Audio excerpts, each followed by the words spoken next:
વહેલી સવારે 4:30 ભયંકર ભૂકંપના આંચકાથી વાગડ વિસ્તારની ધરા ધણધણી ઉઠી હતી.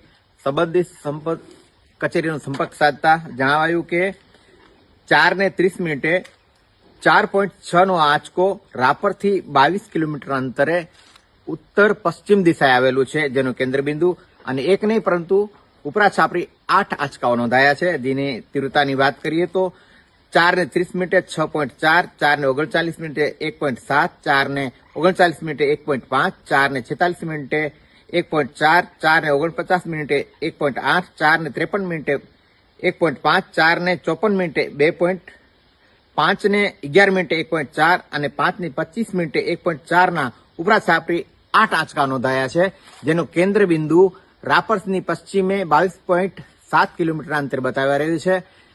આ ભૂકંપની તીવ્રતા આજે પણ 26મી જાન્યુઆરી 2001 ને યાદ કરાવી રહી છે અને જ્યારે જેમ 26મી જાન્યુઆરી નજીક આવી રહી છે ત્યારે ભૂકંપના આંચકાઓ ભય ફેલાવી રહ્યા છે. આંચકાઓને લઈને વહેલી સવારે વાગડવાસીઓ સમગ્ર કચ્છમાંથી પણ સમાચાર મળી રહ્યા છે. વાગડવાસીઓ સફાળા જાગી ગયા હતા અને ઘરથી બહાર દોડીને આવી ગયા. તેની સાથે સાથે ખાસ કરીને મોર પક્ષી અને કૂતરાઓ પણ ચીચીયારો પાડી ઉઠ્યા હતા.